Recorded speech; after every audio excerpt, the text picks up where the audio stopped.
आज English calendar प्रमाणे 19 February Chhatrapati Shivaji Maharaj जयंती आहे।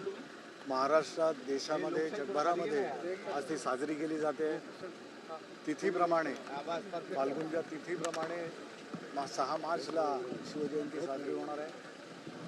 शिवसेना प्रमुख हिंदू हृदय सम्राट बाळासाहेब ठाकरे यांनी कित्येक वर्षांपूर्वी 66 पासून आम्ही शिवजयंती ही तिथीप्रमाणे साजरी करत होतो, परंतु नंतर येणाऱ्या काळामध्ये राज्य शासनाच्या नियमानुसार, राज्य शासनाच्या एका पद्धतीनुसार त्यांनी 19 फेब्रुवारी ही जी ग्रेगरियन कॅलेंडरच्या प्रमाणे तिथी 19 फेब्रुवारीला साजरी केली जाते, त्याप्रमाणे आज साजरी होते आहे। प्रथेप्रमाणे राज्याचे राज्यपाल हे या छत्रपती शिवाजी महाराजांच्या पुतळ्यास पुष्पहार अर्पण करतात आणि देशभर, महाराष्ट्रभर, मुंबईमध्ये तर आहेच आहे, शिवजयंती साजरी होणं म्हणजे आपल्या आराध्य दैवताला नतमस्तक होणं, त्यांच्यासमोर निर्धार करणं आणि त्यांनी केलेल्या कार्याबद्दल, महत् कार्याबद्दल, हिंदवी स्वराज्य त्यांनी स्थापन केलं, त्याची एक कुठेतरी त्याच्यामधनं काही अंश आपण आपल्या जीवनामध्ये आचरणात आणू शकतो का, हा प्रत्येकजण प्रयत्न करत असतो। हिंदी में जानना चाहेंगे हमसे शिवजयंती बहुत धूमधाम से महाराष्ट्र में मनाई जाती है। आज 19 फरवरी, ये तो इंग्लिश कैलेंडर के हिसाब से, गवर्नमेंट के कैलेंडर के हिसाब से, और तिथि के हिसाब से अभी आएगी इस फागुन के महीने में 6 मार्च को। दोनों दिनों में बहुत धूमधाम से मनाई जाती है। छत्रपति शिवाजी महाराज हमारे दैवत रहे हैं और उन्होंने जो हिंदवी स्वराज्य स्थापित किया था, उसको लेके, उन्होंने किए हुए काम को लेके जिस तरह से उनकी जो एक छाप है, उनकी जो एक प्रतिमा है, उससे कुछ उनके जीवन से कुछ अंश हम भी अपने जीवन में मार्गदर्शन के तौर पर लेके अपना जीवन समृद्ध करें, यही कोशिश है। आज के दौर में छत्रपति शिवाजी महाराज जी का जो आइडिया था कि यूनाइट करने का, आज हम कहीं ना कहीं धर्म को लेकर लड़ रहे हैं। आपको ऐसा लगता है जो छत्रपति शिवाजी महाराज ने सिखाया था हमें वो फॉलो करना चाहिए? वही हमने कहा कि जिन लोगों ने इस तरह से आचरण नहीं करते, उन्होंने ये सीख लेनी चाहिए छत्रपति शिवाजी महाराज जी से, और मैं समझता हूँ वो लेंगे। आज AI समिट जो है दिल्ली में हो रहा है, बड़े बड़े देश के प्रेसिडेंट, PM आ रहे हैं, वहीं दूसरी तरफ गलगोटिया यूनिवर्सिटी का मुद्दा हम देख रहे हैं। आप किस तरह से देखते हैं इस AI समिट को? आपको लगता है ये एक फ्रॉड AI समिट है? ये AI समिट में फिर एक बार जांच किस तरह से की थी, किस तरह से गठित किया हुआ था पूरा कार्यक्रम।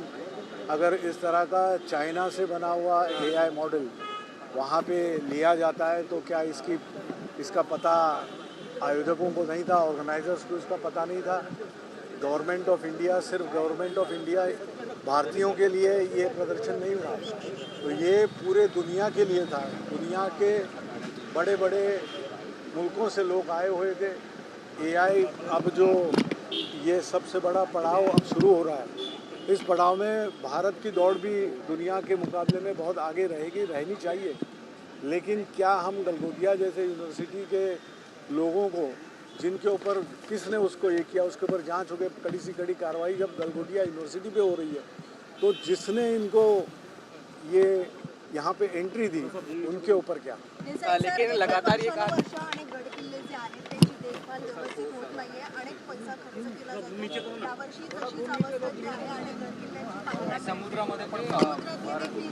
आज वर्षानुवर्ष झाले अरबी समुद्रामध्ये स्मारक होतं आहे, याची वाट संपूर्ण मुंबई, महाराष्ट्र, देश वाट बघतोय। कधी याला मुहूर्त सापडेल हा एक चिंतेचा विषय बनला आहे आता। आणि गड किल्ल्यांचं जतन, गड किल्ल्यांचं ही आपली संस्कृती आहे, हेच आपल्याला जोपासना करणं, संवर्धन करणं हे प्रत्येकाचं काम आहे। आणि सगळ्यात अगोदर यामध्ये राज्य सरकारचं फार मोठं यामध्ये योगदान असतं। केंद्र सरकारसुद्धा याला अनुदान देतं काही प्रमाणामध्ये। तर या गोष्टींकडे प्रामुख्याने लक्ष देऊन त्यावर असलेली समिती किंवा त्यावर असलेले जे काही एक्सपर्ट्स असतील, त्या हाय लेवल कमिटी वगैरे हे करून याला फार जोरात चालना दिली पाहिजे। कारण याच्यातनंच प्रबोधन होत असतं, याच्यातनंच समाज घडत असतो. येणाऱ्या पिढीला आणि येणाऱ्या समाजाला आपण दिशा देण्याचं काम जे सरकारचं कर्तव्य ते करणं मला वाटतं प्रामुख्याने. एक राजकीय प्रश्न, अजित पवारांच्या अपघातानंतर जो ब्लॅक बॉक्सचा विषय आलेला आहे, यामध्ये आता काल जय पवारांनी यावर रोहित पवार म्हणाले आहेत, जय पवार म्हणाले आहेत. चिंतेचा विषय आहे, गंभीर प्रश्न आहे आणि त्यावर जे काही इन्व्हेस्टिगेशन होत आहे ते होणं गरजेचं आहे. बऱ्याचशा गोष्टी आता परदेशामध्ये ती दोन्ही जळून खाक झालेली ब्लॅक बॉक्स आणि FTI पाठवलेली आहेत, फ्लाईट रेकॉर्डर बॉक्स. तर त्या याच्यामध्ये काय निष्पन्न होत आहे, काय येत आहे ते कळेल. लेकिन कितनी बड़ी बात है सर ये कि ब्लॅक बॉक्स प्रश्न उपस्थित होत आहेत. VSR कंपनी जी आहे त्यामध्ये अनेक इन्व्हेस्टर जे आहेत ते सरकारमधले जे सत्तेतले नेते आहेत ते देखील ते इन्व्हेस्टर आलं पाहिजे बाहेर. VSR असतील किंवा आणि काही ऑपरेटर्स असतील, कशा रीतीनं यांना परवानग्या कशा मिळतात, यांच्या जे काही विमानं आहेत या विमानांची ते एअरबोर्न असतात का, त्या म्हणजे एअरवर्दी असतात का, आणि एअरवर्दी असल्या तर मग बाकीच्या ज्या काही टेक्निकल गोष्टी आहेत या सगळ्या इंजिनिअरिंगपासूनच्या सगळ्या गोष्टी या बरोबर जागेवर असतात. विमान उड्डाण घेण्यापूर्वी याची जी काही एक पडताळणी असते ती चोख पद्धतीनं होणं गरजेचं असतं. या सगळ्या याच्यावर रिपोर्ट्स येणं गरजेचं आहे आणि त्यावर तशा प्रकारची कारवाई करावी. असं वाटत नाहीये का? आता ज्या प्रकारे ह्या सगळ्या गोष्टींची पडताळणी होते आहे, एक इन्व्हेस्टिगेशन होत आहे, तर या गोष्टीचा अहवाल येईपर्यंत तर आपल्याला वाट बघणं किंवा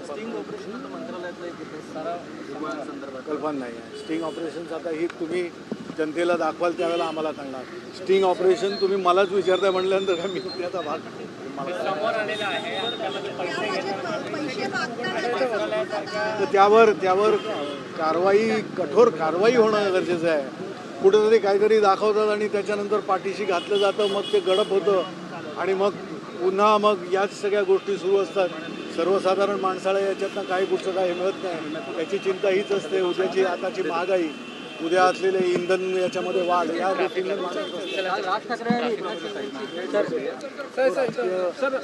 वेगळा प्रश्न असेल तर ब्लैक बॉक्स के कितनी बड़ी ब्लैक बॉक्स को लेके सर जिस तरह से आप देख रहे हैं रोहित पवार सवाल उठा रहे हैं, जिस तरह से रोहित पवार जी ने सवाल किए उसमें जांच होनी जरूरी है. जांच हो रही है और जांच होने से पहले हम अपना कोई बयान करेंगे ठीक.